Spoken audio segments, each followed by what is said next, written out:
벌써 4월의 중순이 지나가고 있습니다. 1년 4분의 1을 저희들이 3분의 1을 저희들이 보내고 있다는 뜻이죠. 지금은 우리가 예수님께서 부활하신 이후에 주님의 재림을 기다리는 그러한 절기를 지내고 있습니다. 예수님께서 분명히 부활의 능력을 우리에게 보여주셨음에도 불구하고 우리들은 정말 예수님이 오실 것인지 오시지 않을 것인지 많은 징조들이 표적들이 매일같이 TV를 통해서 뉴스페이퍼를 통해서 우리들의 스마트폰의 SNS를 통해서 우리들에게 주님께서 신호를 보내는 것이지만 우리 크리스천들마저도 이 세상 사람들과 마찬가지로 정말 마지막 때가 주님의 재림이 올 것인지 안 올 것인지 궁금증과 불확실성 속에서 살아가고 있다는 것입니다. 우리뿐만 아니고 정말 우리가 믿는 이들이 연약하고 나약하기 때문에 우리가 그 사실을 믿지 못하는 것 아닌가 하는 그러한 생각을 해봅니다. 우리들도 이런 처음에 초대교회 성도들을 여러분 한번 생각해 보세요. 역사적으로 그들은 예수 그리스도의 부활의 소식을 접하고 정말 예수 그리스도께서 그리스도가 되시고 이 세상의 수pon자로 곧 오실 것이라는 내년에 혹은 그 후년에 오실 것이라는 확실한 믿음을 가지고 살던 사람이었어요. 그런 사람들이었지만은 그러나 그들의 현실을 보면 여전히 고통과 고난과 억압과 핍박이 있었습니다. 여러분이 잘 아시는 미친 로마의 황제 네로라고 하는 사람은 본인을 Dominus et Deus 곧 주요 신과라고 칭하면서 크리스천들을 무지막지하게 박해하는데 이거를 보고 모든 성서의 책들, 기록들을 다 꿰태우고 오해하고 고민하고 자기에게 절하게 하고 희생적으로 크리스천들을 화형시키고 경전의 사자와 맹수들의 먹이로 던져주는 이런 엄청난 박해가 예수 그리스도의 부활 이후에 초대 크리스천들에게 가해졌다는 거예요. 그래서 그들은 카타콤이라고 하는 지하에 숨어들었습니다. 땅을 파고 그 지하에 숨어서 목숨을 부지하기 위해서. 왜? 예수님이 곧 오실 것이기 때문에 그때가 되면 모든 박해하는 사람들이 다 심판을 받고 자신들이 구원받을 것이기 때문에 그들은 지하에 땅굴을 파고 들어가 살면서도 견딜 수가 있었어요. 그런데 로마 군인들은 그 지하에까지 찾아갔습니다. 그 지하에서 금풍상당을 하네 그 지하에서 자식들을 쩌매매 하면서 그들을 몰아붙이고 억압하고 악행을 저질렀습니다. 그런 엄청난 세상의 억압과 박해 가운데 이 크리스천들이 느끼는 그 삶의 위기는 어떻겠습니까? 너무너무 자신들이 연약하고 아무것도 할 수가 없고 매일매일 닥쳐오는 시련과 고통과 죽음의 소식들 때문에 사실을 떠올려 눈물을 흘릴 수밖에 없는 그런 하루하루를 그들은 보내고 있었습니다. 그들은 한마디로 영혼을 위해서는 vulnerable, 정말 나약하고 연약하고 정말 어디에 의지할 때 없는 그런 희생드렸어요.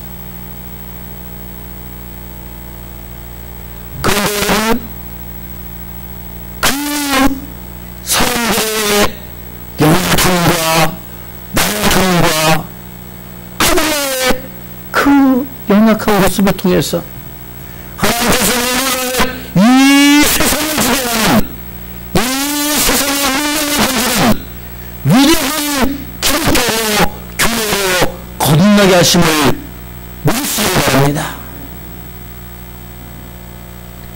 오늘 고린도후서 말씀에 이러한 역사적인 사회적인 분위기 속에서 사도 바울은 본인이 가진 연약함을 주님 앞에 내어놓습니다. 하나님께 은혜를 많이 받은 이 바울이 너무 자고하지 않도록 주님께서 육체의 가시를 주셨다라고 오늘 말씀에 기록되어 있습니다. 사도 바울이 가진 육체의 가시가 무엇이었을까? 많은 성서학자들이, 역사학자들이 연구한 결과에 따르면 우리 사도 바울은 담에색에서 주님을 만났을 때 그의 눈이 멀었다고 했죠. 그래서 그것이 회복되는 과정에 안지를 가졌을 것이다. 안지를 가졌을 것이다. 두 번째로 사도 바울은 안짱다리였다고 해요. 안짱다리. 즉 다리가 휘어진 거죠. 골반이 휘어진 거죠. 그러니까 얼마나 걷기가 힘들어요.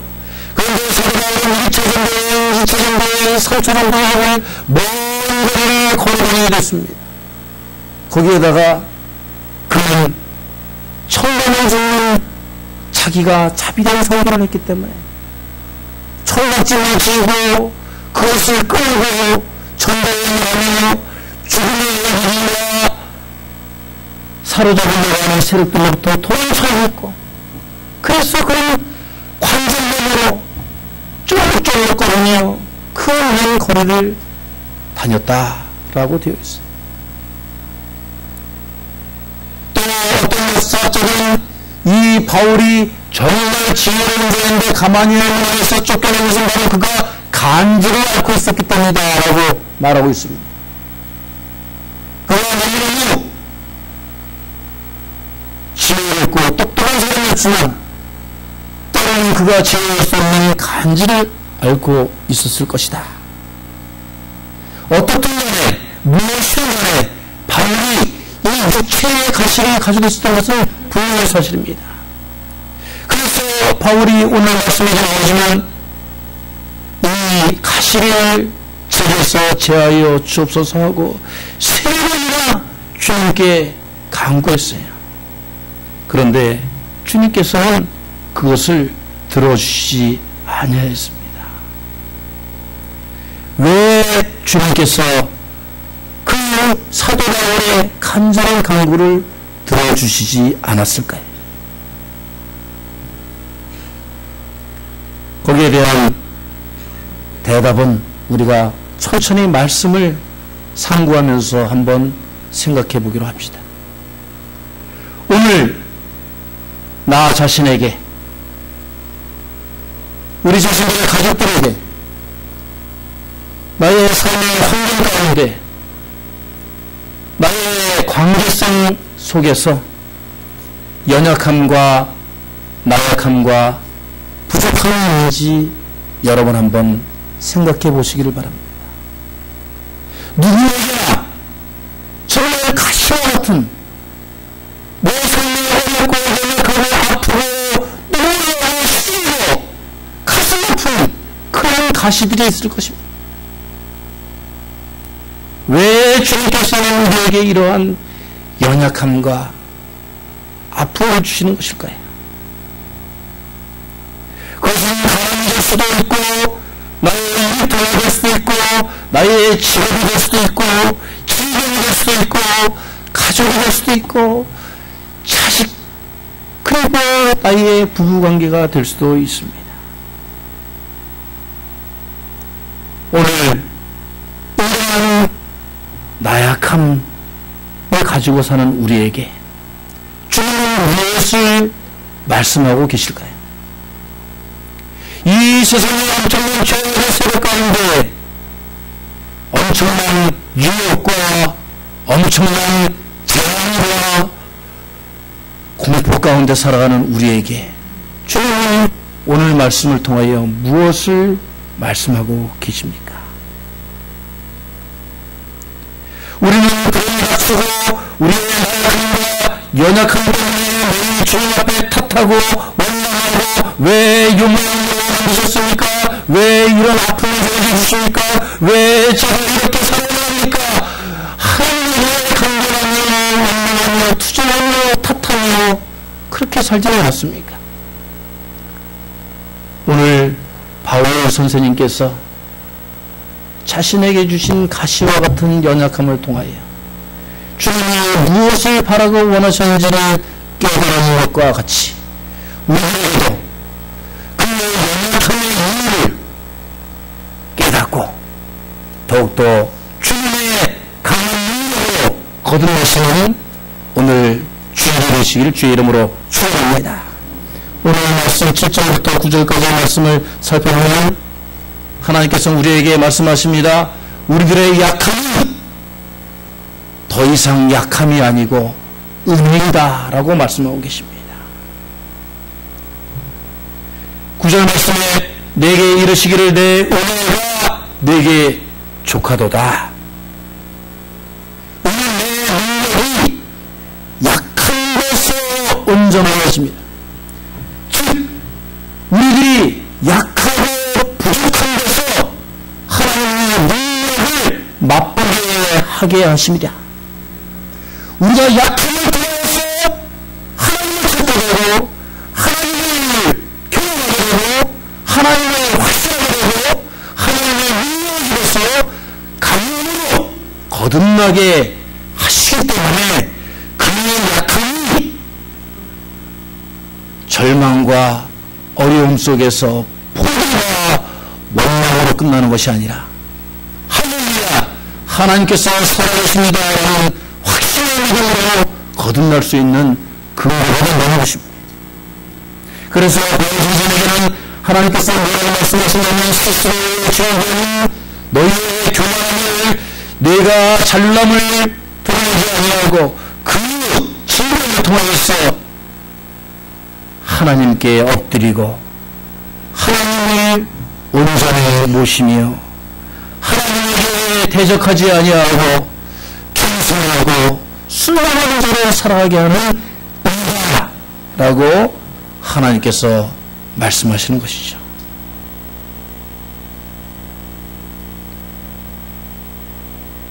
제게도 가시가 있어요. 제가 한국에서 축구를 하다가 그것도 성경 목사님이 제 뒷다리를 걷어차가지고 아킬레스건이 한번 끊어졌잖아요. 그 수술을 한 이후로는 뭐 운동을 해도 시원하게 하지 못하고 자고 나면 땡기고 추우면 막 아프고 그래요. 한국에 있을 때 저희 원어민 목사님께서 저를 그 병실로 찾아오셔가지고 계속해서 고개를 갸우뚱하면서 제게 물어보셨어요. 왜 하나님이 다리를 끊어놓으셨을까?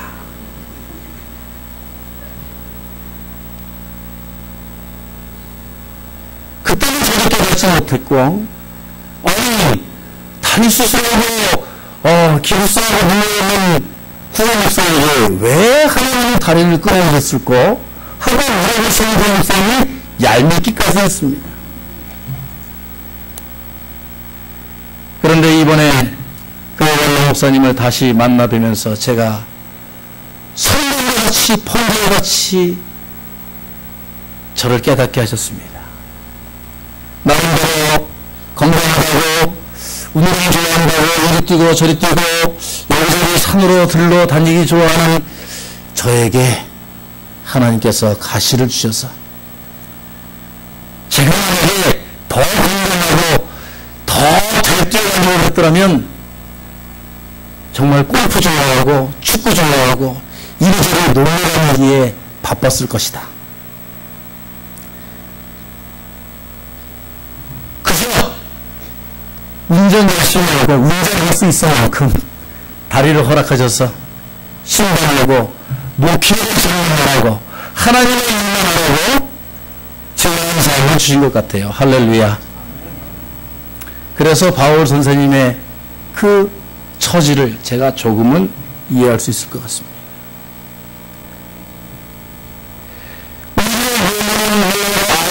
혹은 아이라인이라고 하는데 이것은 신약, 곧 우리가 고르는 것입니다.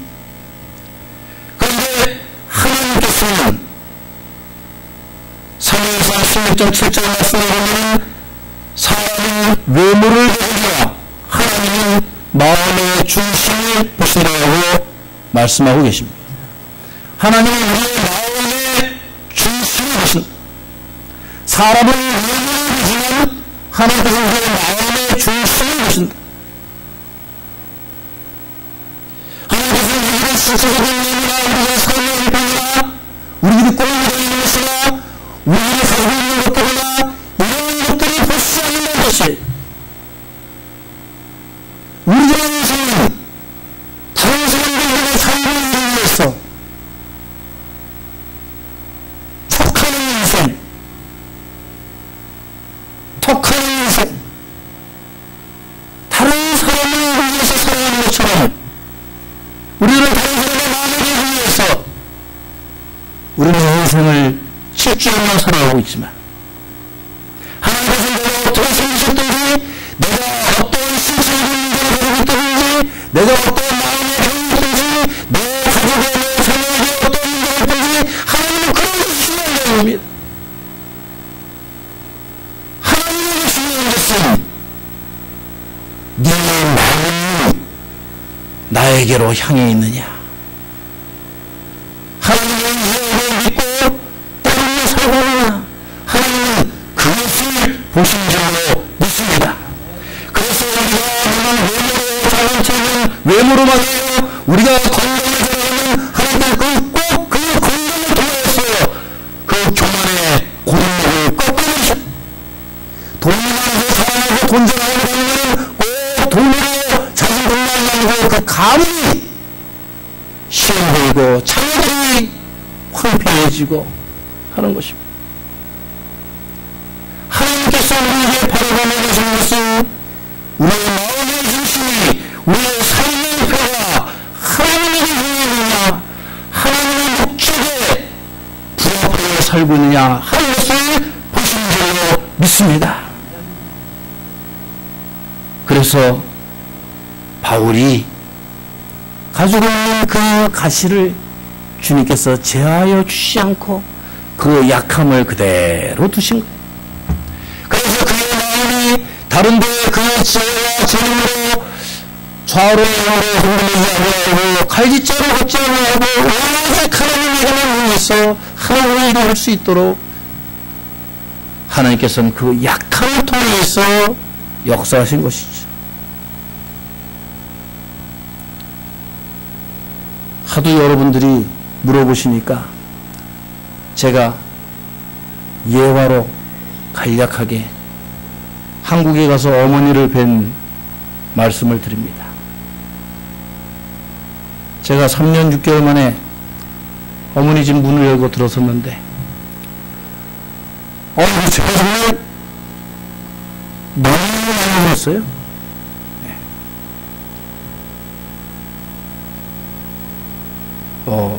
그리고 강건하시고 참 총명하셨는데 쪼그라드셔가지고 40kg가 넘어가시는 몸으로 저를 붙잡으시고 한이 없다고 우시는데 제가 참 많이 울었습니다. 그런데 제가 이제 식사를 모시고 나가서 하는데 기도해 주십시오 어머니 그랬더니 기도를 하시는데 제가 깜짝 놀랐어요. 어머니의 그 많은 손으로 저를 부여잡고 기도하시는데 그 기도의 영성과 능력이 그 이상보다 더 강하신 것이었음을 제가 느꼈습니다.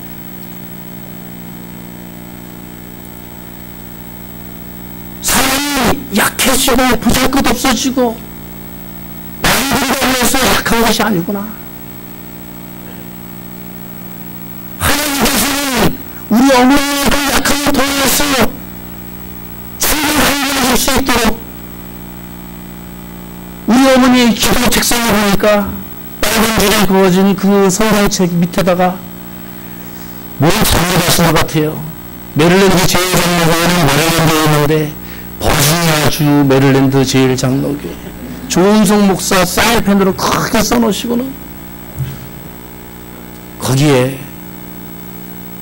당회원들과 장로님, 권사님들, 집사님들 위해서 기도하시고 그 쪼그라들 쓰고 그 뼈밖에 안 나오시고 틈에도 잘 맞아서 왔다 갔다 하시는 그 입술로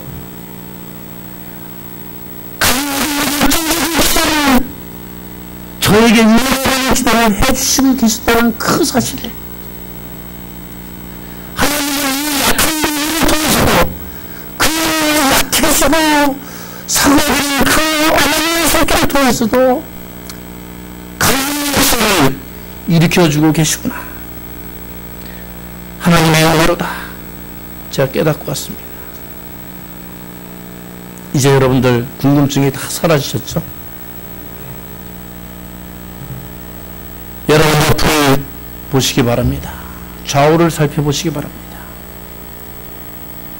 저희 어머니 그 너무 보이는 여기에 보이시는 약해 보이시고 나이 들어 힘이 없으신 것 같은 장로님들 그리고 그 권사님들 제가 다시 와서 그분들을 뵐 때에 이분들이 약하고 그런 거 탓할 것이 아니고 주님께서는 이 장로님들, 권사님들, 집사님들의 기도와 헌신을 통해서 오늘도 주님의 강함의 역사를 일으키고 계시구나 확신할 수가 있었습니다. 우리들이 약할 때 하나님께서는 그 약함을 통해서 그 연약함을 통해서 그 부족함을 통해서 오히려 하나님께서 채워주시고 부어주시고 치유해주셔서 주님께서 이끄시는 이유를 찾고 계시구나. 여러분들 개인적으로 기도되고 아픈 이유들이 있습니까? 아파하지 마시고 주님의 강하심을 더욱더 의식하시고 주님께 복음을 여러분들이 되시길 주의 이름으로 축원합니다. 여기 우리 교회 교인들 또 다른 교회에서 오신 교우분들 교회에서 힘들고 어려운 일들이 있었습니까? 주님께서 이유가 없는 고난을 주시지 않으십니다.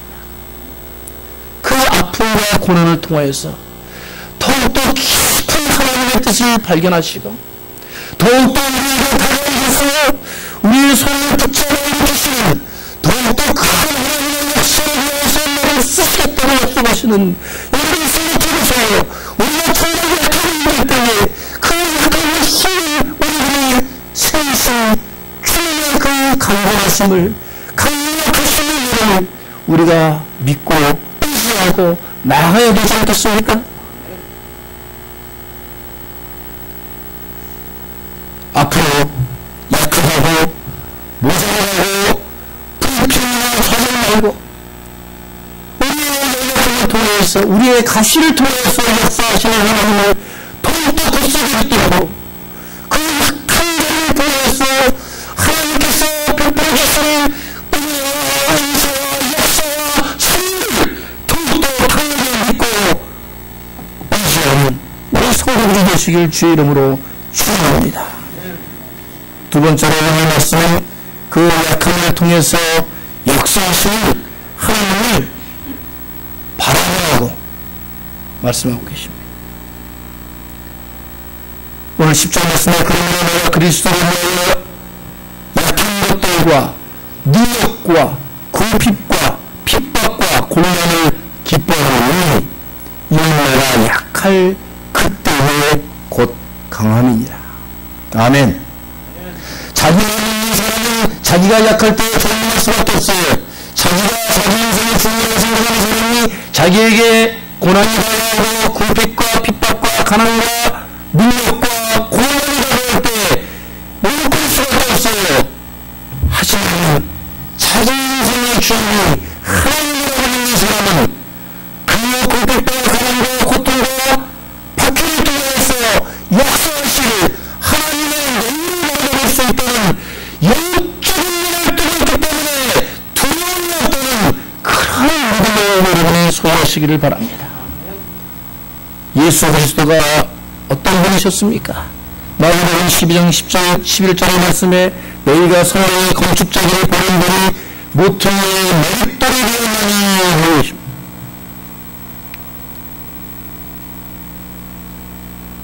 사람들은 쓸데없다고, 여러분들이 소용없다고, 여러분들이 가치가 없다고 여러분들을 버리고 있습니까? 여러분들을 돌려세우고 있습니까? 여러분들 스스로 그렇게 자기 스스로의 인생을 저주하고 비관하고 있지 않습니까? 그러나 여러분, 그 약함을 통해서 하나님께서 나를 다시 개조하시고 나의 인생을 새롭게 이끄실 그 기준을 알아보십시오. 여러분, 지금 어린아이들이 있는 이 세상에 참으로 불행한 사람 중에 가장 행복한 사람이든 네 불시치라는 사람을 여러분 바라보시기 바랍니다. 그 사람은 팔과 다리가 없이 이 세상에 태어났습니다. 조그만 고무 발바닥 같은 발만 하나 달려있어요. 그는 장애의 학교에서 뇌가 지능이 정상되기 때문에 정상학교로 일반 학교로 옮겼지만 아이들의 따돌림으로 인해서 8살 때부터 자살을 결심하고 우울증에 시달린 아이였습니다. 그런데 그가 바라는 오직한 것이기는 주님, 내가 장애를 팔과 다리를 새기게 해주십시오. 그렇지 않으면 내일 저는 죽습니다. 그런데 그 다른 사람들이 볼 때 부족하고 쓸모없는 그 아이가 전도 집회에 가서 하나님을 만나게 됩니다. 하나님께서는 왜 팔과 다리가 없지만 너를 통해서 많은 장애들이, 아니 정상적이지만은 이 정적으로 부르는 자들이, 인생의 부르자들이 너를 통해서 부를 것이다 음성을 듣습니다. 그리고 그는 하나님의 사람으로 다시 태어났어. 그는 전도 집회에 강사가 되었고 많은 초청 집회에서 많은 학생들과 불행한 사람들에게 감옥에 갇혀있는 교사자들에게 새로운 인생을 줄 수 있는 하나님의 동기가 되었습니다. 할렐루야. 그래서 그는 아름다운 아내도 만나게 되고 지금은 두 자녀들과 함께 바다에 가서 그 불구의 몸으로 위너비서 표현하고 축구도 같이 하고 가장 이 세상에서 행복한 사람이라고 하는 닉 부이치치의 인생을 여러분들 바라보시기 바랍니다. 바이런 자니스라고 하는 세계적인 피아니스트는 어려서 교통사고를 당했어요. 그래서 그는 어려서부터 신경통과 신경막 증세로 10손가락 가운데 왼손 중지 하나만 움직일 수 있는 겨우 정말 불쌍하고 고통스러운 삶을 살아가고 있었습니다. 새끼손가락이 완전히 마비되었을 때 그의 손목은 겨우 30% 정도만 쓸 수 있는 지경에 있었습니다. 하지만 여러분, 하나님을 붙잡고 그가 시작했습니다. 주님, 나에게 용기를 주시고 제가 주님의 능력으로 할 수 있겠나이다. 믿는 묻지 못하니 없습니다. 그가 외칠 때에 주님께서 그가 세계적인 피아니스트가 되게 하셨습니다. 할렐루야. 나의 나약함이, 우리의 아픔이 나를 정복하지 못하도록 하시기 바랍니다.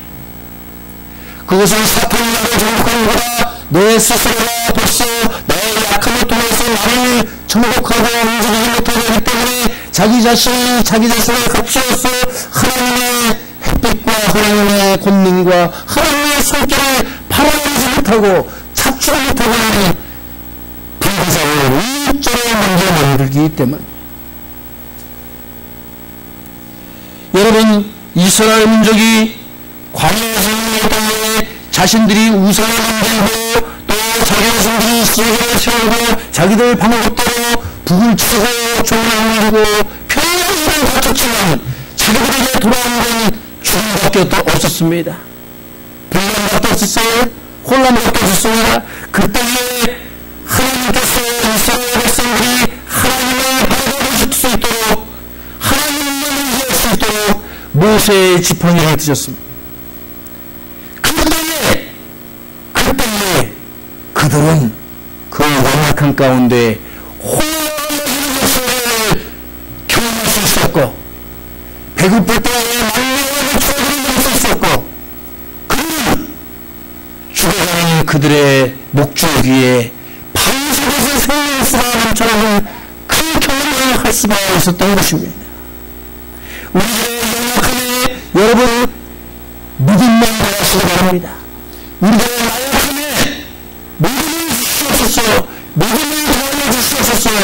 여러분 부르짖기만 하시기 바랍니다. 그때에 믿음을 따라 서고 말씀을 붙잡는 자들에게 하나님의 기적과 같은 섭리는 가까이 이미 가 있습니다. 오늘 여러분의 연약한 삶과 육신과 영혼 가운데 하나님의 은혜의 손길이 함께 하시기를 축원합니다.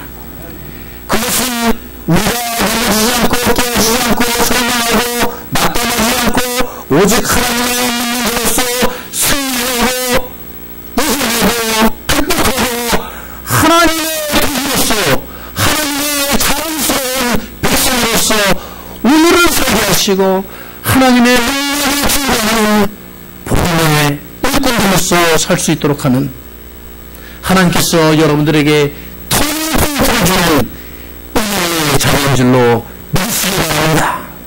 오늘 모세의 장로교회 이 앞길에도 우리가 연약한 것이 많습니다.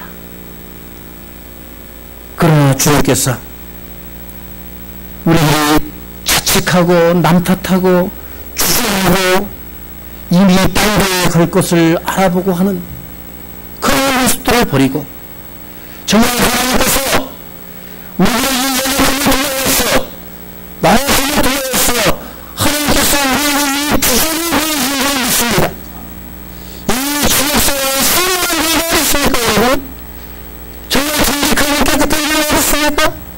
이 주변에 정말 하나님의 말씀으로 똘똘 뭉쳐진 하나님의 교회가 어디 있습니까? 여러분들이 그런 교회를 세우실 그런 공동체에 그런 인생의 사실 연약함을 통하여 하나님의 강하고 능력 있는 하나님의 손길을 부여잡는 여러분의 인생 축복받은 은혜의 삶을 사시기를 주의 이름으로 축원합니다. 같이 기도하시겠습니다.